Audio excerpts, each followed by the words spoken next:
Oiga, y el campeonato europeo y la Copa América y todo parece que inspiró a los diputados para trabajar, porque resulta que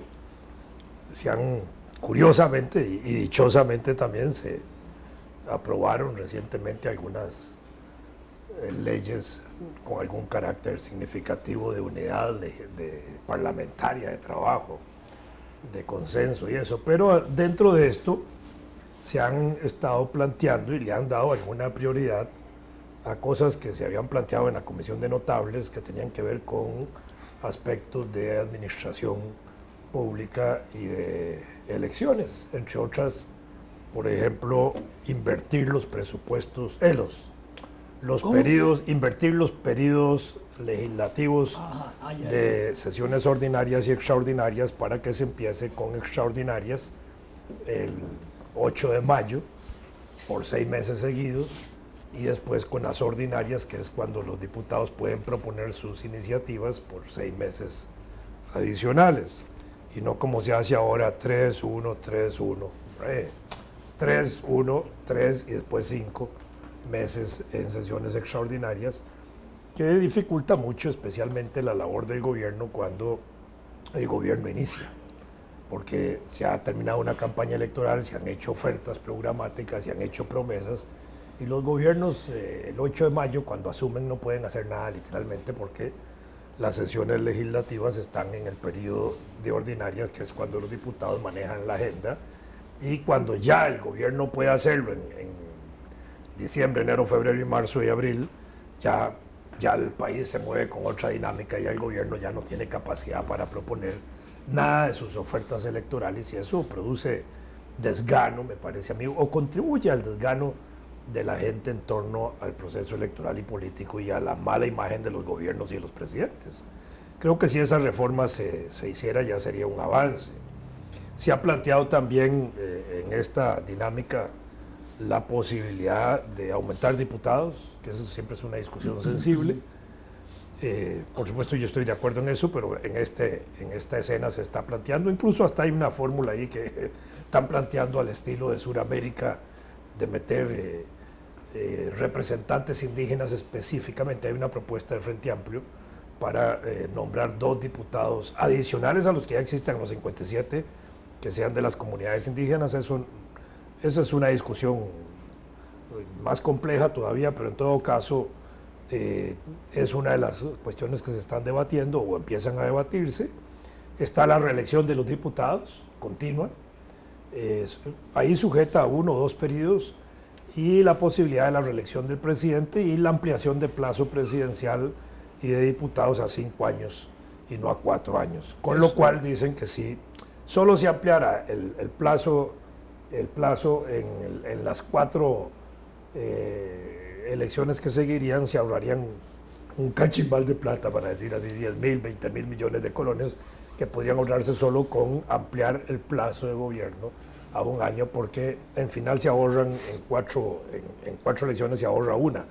Entonces eso significaría muchísima plata. Si uno acudiera al 0.19% del PIB, obviamente el ahorro sería muchísimo mayor, porque en la forma de crecimiento del PIB estaríamos hablando de 60.000, 70.000 millones a plazo de 15, 16 años.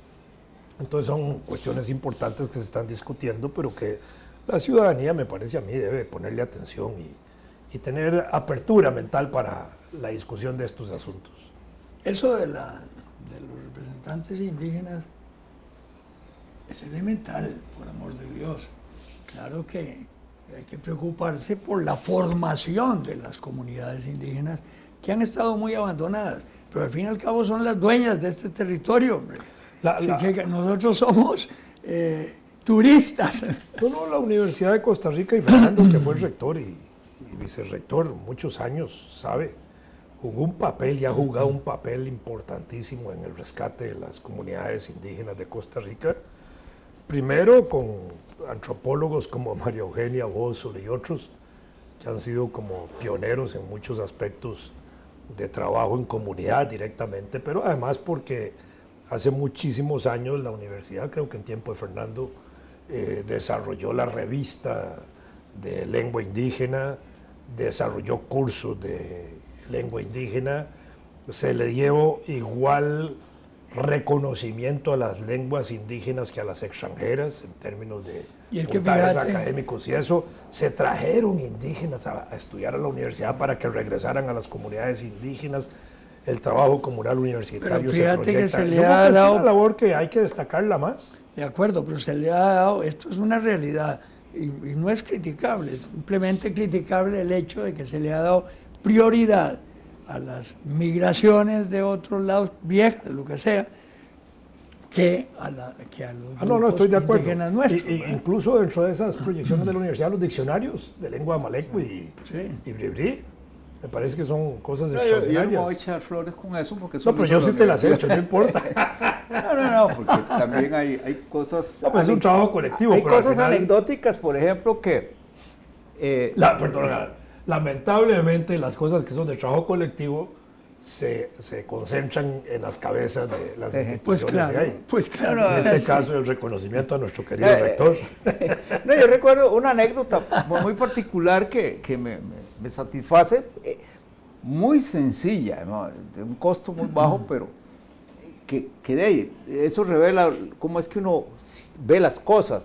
Yo era coordinador del sistema de estudio de posgrado y en ese momento por la razón por la que me acerqué a ellos, a los que estaban estudiando la lingüística indígena, fue porque además formaba parte como representante de la Facultad de Ciencias de la Comisión Editorial y se había creado una revista de letras.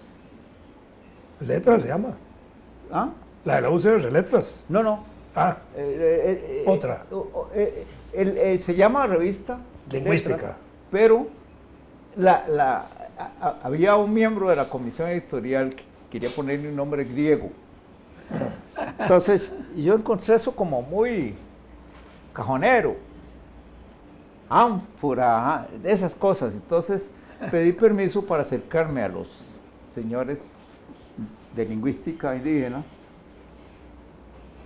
y, en nombre de la comisión, pedirles consejo sobre un nombre indígena que significara algo interesante. Y se me ocurrió que algo que significara nacimiento, gestación, algo así. Y me dijeron que sí, entonces yo, como digo, al mismo tiempo era coordinador del sistema de estudios de posgrado.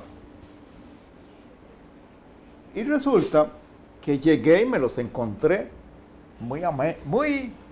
Ahí estaba Constenla. Adolfo. Y don Jack Wilson. También, muy importante, caramba. Y entonces, les expliqué. Y empezaron a hablar. Sí, su herencia. Y finalmente, de ahí salió el nombre Cañina. ¿Cuál? Cañina, pero claro, no lo Cañina. Cañina se le puso que quiere decir amanecer.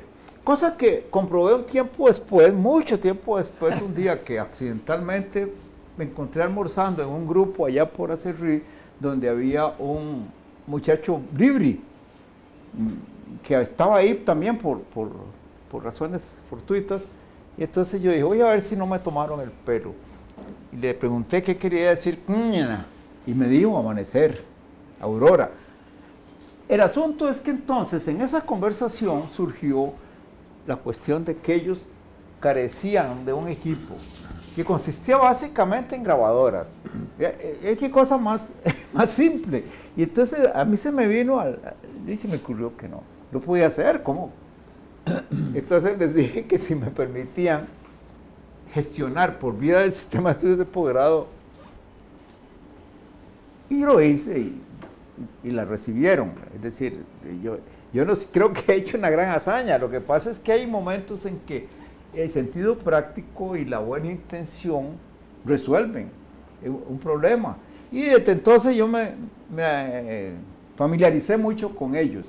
Yo era saludado de manera muy especial siempre por el joven o señor que tenían ahí, ¿cómo le llamaban ellos? El relator indígena que tenían. Siempre era un... Y claro, en eso. Y una vez puse en jaque a un par de políticos, uno panameño y uno costarricense. Resulta que un aguacero impidió que el avión donde andábamos despegara ahí en la ¿cómo se llama? En la provincia Chiriquí. Chinchiriquí. Ah, en Chiriquí. Estamos en Chiriquí en una actividad relacionada con aquel empeño en que se aboliera el ejército en Panamá. Y cuando íbamos a coger la avioneta que nos retornaría a San José, se vino un aguacero. Entonces el gobernador de la provincia estaba ahí. Claro. Entonces, mientras comíamos unos bocadillos y un café, mientras esperando que pasara el aguacero, se suscitó una discusión a propósito de estos indígenas que son costarricenses y panameños. De la frontera. De la frontera, y que van y vienen, y ahí viven en su territorio, al que les dio a los blancos, para decirlo de alguna manera, la gana de pasarles una frontera en medio, como hicieron en África. Los colobicis son mezclados la mitad, y los votos también. Y entonces yo dije, así en esas cosas espontáneas que dice uno, yo sería partidario de que se creara entre Panamá y Costa Rica un territorio autónomo de ellos, autónomo de Panamá y de Costa Rica. Debe ser fácil crear una figura. Sí, claro. Yo sentí que se les estaba parando el pelo. Oíme, Deberíamos poner a discusión eso. Me parece muy bonita idea. Ahora que están hablando de eso, en la época de Remón hubo una consulta popular precisamente ¿dónde estaba vos? ¿Cómo se llama? Chiriquí. En Chiriquí, que se querían anexar a Costa Rica. Y entonces fue un broncón en Panamá y Remón se puso furioso porque decía, estamos mucho más cerca, nuestra economía es muy parecida a la costarricense, es el resto de Panamá solo canal y de veras, pero lo pararon, ¿verdad? Entonces eso me suena muy parecido a eso. Bueno, no, yo no estaba proponiendo que se anexara nada a Costa Rica, estaba proponiendo que se segregara de ambos No, lo que países. te estaba contando es que ya anteriormente se había planteado el asunto. Volviendo a ese asunto de la selección de diputados indígenas, porque, digamos, hay una tendencia, y indudablemente que sí, a hacer un reconocimiento de estas culturas y de estas comunidades. En Sudamérica incluso existe el Parlamento Indígena, que tiene representaciones de las comunidades indígenas de todo Sudamérica. Y en Venezuela la gran bronca es precisamente por en este momento por los diputados de las zonas indígenas que votaron en contra de Maduro. Así es, sí. Entonces, ahí hay una cosa que es importante. Si aquí se plantea, digamos, por esa iniciativa del Frente Amplio, elegir 2 diputados adicionales de 57 a 59 con 2 representantes de las comunidades indígenas, pero nosotros no tenemos una gran región indígena, sino que tenemos como 8 pequeñas regiones indígenas en todo el territorio nacional. Entonces, y de diferente por supuesto, extracción, sí. Sí, hay malecos, sí, por eso, ese es el punto, sí. Entonces, ahí, digamos, me parece que hay una ligera dificultad en la determinación primero de los territorios de esas comunidades que ya deben estar bien delimitados, obviamente que sí, pero sobre todo para hacer el censo electoral de esas comunidades, para empezar en primer lugar, ¿verdad? Porque eso significaría que habría que hacer una inscripción electoral comunitaria o regional de las zonas de áreas de vida indígena nacional, por un lado. El registro civil debería llevar un registro entonces de nacimientos en esas zonas, ¿verdad? O de gente que va a vivir esa zona y así lo reporta como gente que vive, un residente natural, igual que cualquiera en el territorio nacional o en provincias, o gente que se traslada y que también puede llegar a votar ahí, no solo los indígenas, porque eso sería parte del asunto que habría que determinar, sino que además me parece que ahí la dificultad podría ser no darle esa representación, sino los intereses que podrían moverse alrededor de los grupos indígenas que hay alrededor de CONAI, la Comisión Nacional Indígena, y otra comisión similar que hay, que han estado siempre en un permanente miche, como dicen los carajillos en Costa Rica, y en un pleito permanente por ver quién gobierna, administra o representa esas comunidades indígenas. Y eso sí sería un problema si se le mete el canfín electoral a eso.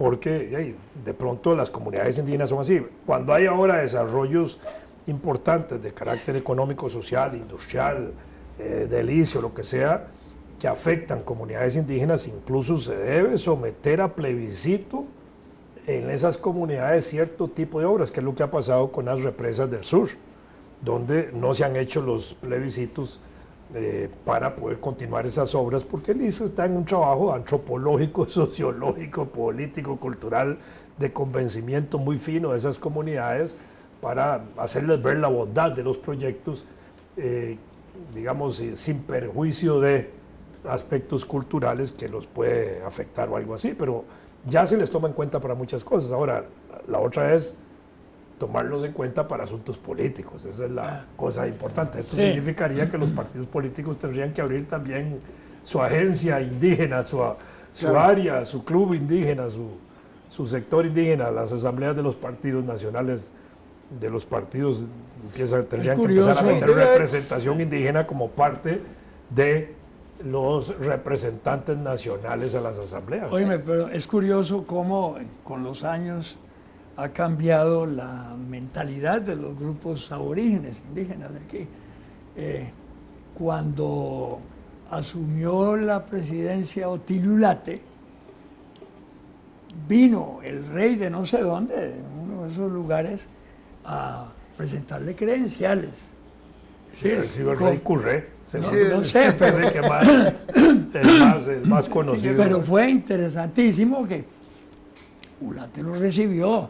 No fue a la Casa Amarilla ni nada, pero sí lo recibió en Palacio, como decía allá, que era la casucha aquella. Entonces, hace poco había un conflicto sobre la familia real talamanqueña, porque asesinaron a Saldaña y 8 días después a su sobrino, que era el que le ascendía en el trono allá por 1909, por intereses de las compañías bananeras, que querían meterse en las zonas indígenas. Y quedaron descabezados, digamos. ¿Cómo le vas a echar otro pecado a las compañías bananeras? ¿Tan buenas que fueron? Bueno, fueron buenas con la Fundación Rockefeller y la Kellogg ayudar a desparasitar el campo y echarle un montón de fungicidas y plaguicidas al campo. No lo dije en serio. Pero ahí hubo un problema, después quisieron reconstituir el cacicazgo indígena nacional, y creo que lo han reconstituido, pero una figura que es poco conocida, y hasta hubo una iglesia ahí extranjera en esas zonas de Talamanca, y eso que había creado así como un monumental edificio que querían independizar esa zona desde el punto de vista casi religioso político, hace como 20 años. ¿No te acordás? Estoy seguro que sí lo recordás. De eso, sí. En una conferencia que nos dio alguien, no recuerdo la persona, el nombre, pero sí recuerdo la conferencia en la que participaste mucho vos, en la casa del doctor Camacho, sobre las estructuras de poder que tienen ciertos sectores indígenas. Sí, claro. Muy interesante. Yo lo desconocía, lo confieso.